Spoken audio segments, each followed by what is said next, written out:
and welcome to another Great Voice Spotlight training. I am so excited because tonight I'm proven wrong.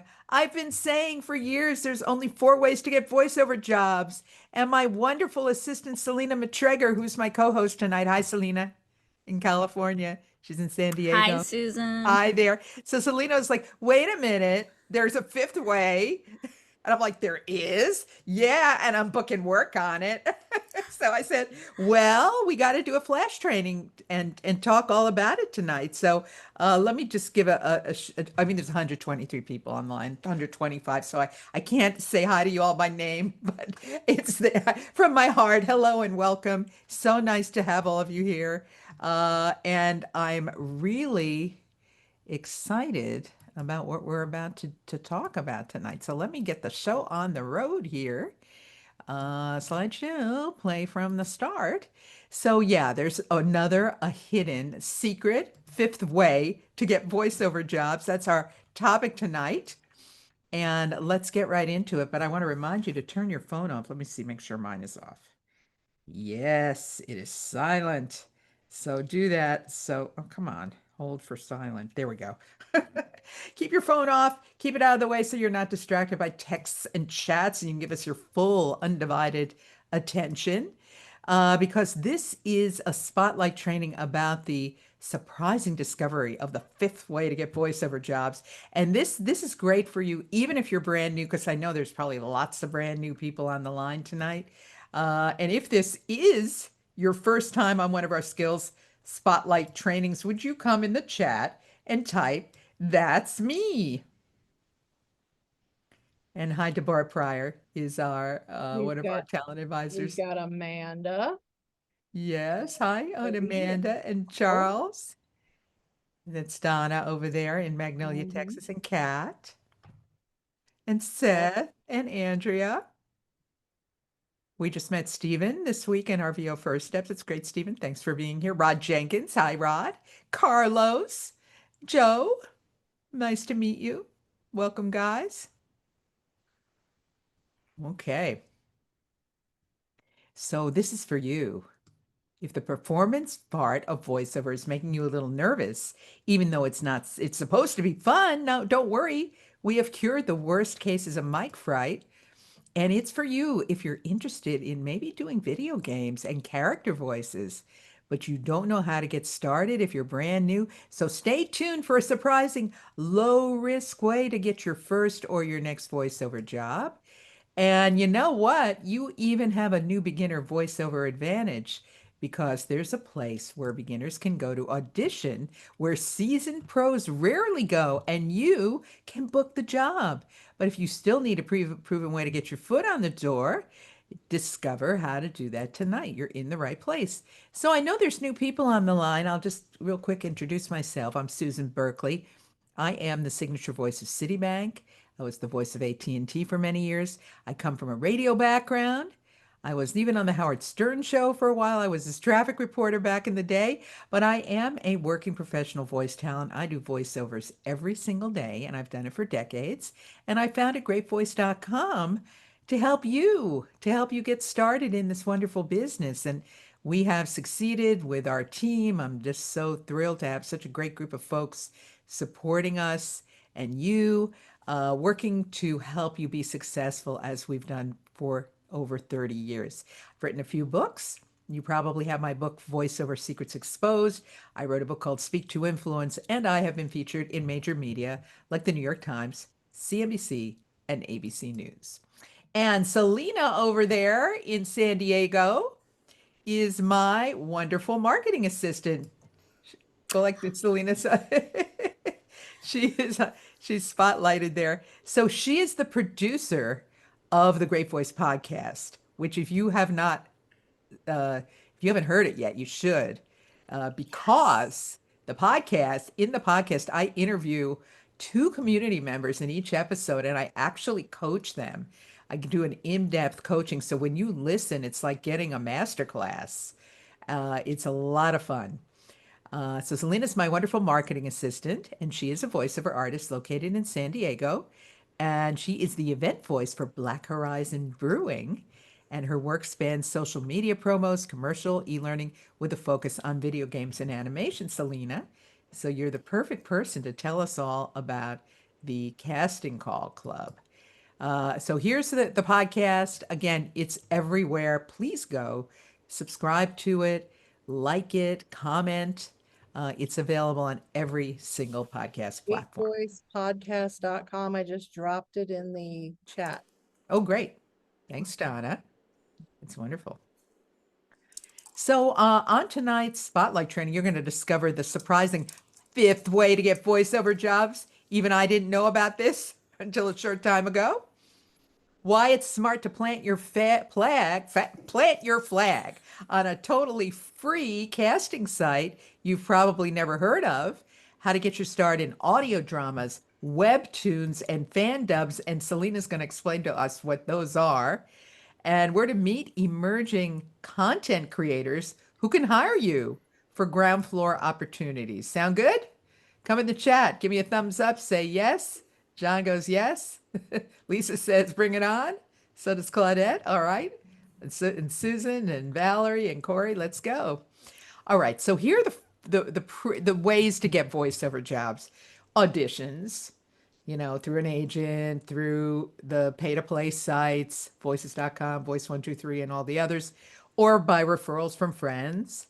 And I teach you how to do all of this, by the way, or on the freelance sites like Fiverr and Upwork, direct marketing to targeted leads. And the new way is something called Casting Call Club, which is our topic tonight.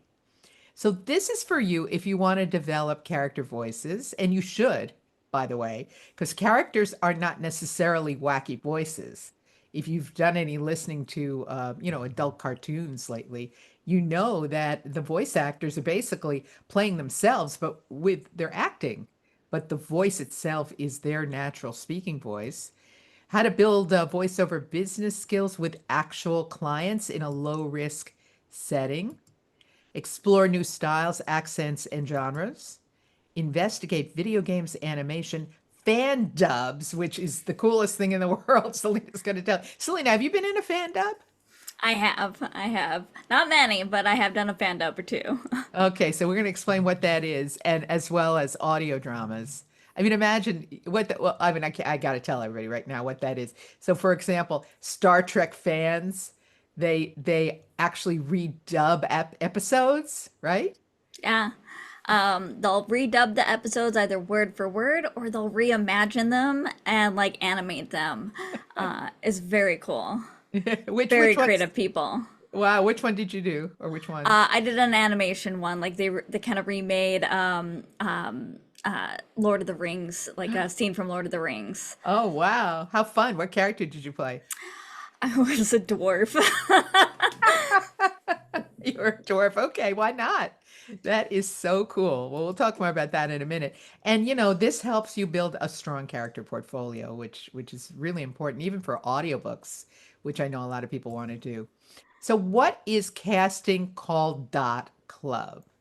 Well, this is a site that connects voice actors with project creators, and it's for professionals, for indies, which are independent producers, right, Selena? They're known in the business as indies, and especially for beginners. And it's open to all skill levels, in fact, because a lot of the creators are beginners themselves. And so they want to work with people that are willing to help them, and everybody's kind of on the ground floor here and working together. And the cool thing about it is if the creator you work with takes off or something blows up or gets picked up, well, there's a really strong chance they'll take you with them. There are thousands of active projects on this site right now, and it's absolutely free. I mean, what's not to love about this? So, why should you think about this? Well, like I said, it's free, it's beginner friendly. You are practicing on actual projects. You developing your skills because you're working with actual customers, your business skills. You're building your portfolio. You're networking and the opportunities as everything in voiceover, it's flexible, which means you're working from home, you set your hours, and you negotiate the delivery times with the content creator. And the other interesting thing about this, Selena, I mean, I don't know if people here have ever auditioned and wondered what other people's auditions sound like. In Casting Call Club, it's open. So you can actually hear everybody else's auditions and they can hear yours too. So, the cons are that there are a lot of passion projects on the site which are unpaid, which that might be interesting to you because you're trying to just build your portfolio and get your start. Some of them are paid, but it is a learning experience for everyone, including the creators themselves. Some of the projects don't finish. You get little feedback from the creators, and other actors can hear your audition. So it's both a pro and a con. Selena, what do you think about the open audition thing? You know what? It's one of those things where you can definitely get lost in it. I try to advise people don't listen to too many of them. I do like to listen to some because some people I learn from listening to other people's auditions. What did they do that I really liked? But also what did they do that I didn't like? So I don't do that too. Yeah, right. And also, what are they getting a lot of so I can do something completely different and stand Yeah. out? So that's interesting too. Kind of fascinating. And obviously, other actors can hear your auditions. So, why it's smart to plant your flag on Casting Call Club? You're meeting creators on the ground floor, and if they take off, you potentially go with them. You're getting used to working with people on actual projects. You're discovering new creative outlets for your voice. So if you've been thinking about developing character voices, and like I said, I just want to make it really clear, it's not just cartoons and animation projects and video games, which is certainly giant. These are giant markets, by the way. Video games is huge in the, hundreds of billions of dollars. But if you want to do, I know a lot of our people want to do audiobooks, so this is a fantastic way to practice your characters. And even in commercials, we're always in character. And you build your portfolio and you get IMDb credits. Now let's talk about what IMDb is, because a lot of people might not know that. So IMDb is the actor database and it's the project database.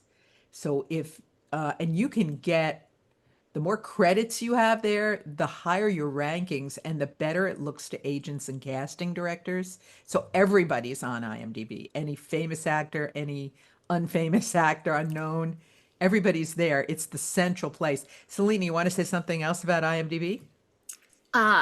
It is very helpful, and it's more than just animation and video games. If you get on podcasts there, you can be on their audio dramas. If they post up to even YouTube or podcast platforms, you end up on IMDb. Almost all the product projects end up with IMDb credit, which is fantastic. Yeah, and then, by the way, in the future, if you're a guest on our podcast, and soon you'll get an email from Selena inviting you to be a guest, we give you that credit as well. So it's just a really good thing for your social media and for your stance as a voice artist. It helps people get to know you. So let's talk a little bit more about these fan dubs. You talked about that, Selena. Fan made voiceover replacements, and they're used for when you say, just explain what do you mean by shows and movies and anime and games and web series? How are these fan dubs used? Yeah, they are literally any and everything. Anything that someone is a fan of, and they also have that creative, you can see people make fan dubs. So, examples like of their favorite video game, they might take a specific scene, they'll take the voice actors' voices out of it, and they'll record their voice over it. And they'll post it up on social media platforms, TikTok, YouTube, anything like that where you can't monetize them, otherwise you infringe on the copyright. So it's mostly for just fun. They really enjoy doing this. And anything, Harry Potter's huge, obviously. Anything that's a really big market, people will do a fan dub on. If there's something you're really into, someone else is likely also really into that and is doing a fan dub on Casting Call Club. That's fantastic. And when you say translations, what would you do? Like how does that work? So if there's like a Korean or a Japanese animation, drama or something like that, you can have them translated and be the English voiceover for them. I know some people who do that, who actually get the correct translation and not just like a Google Translate.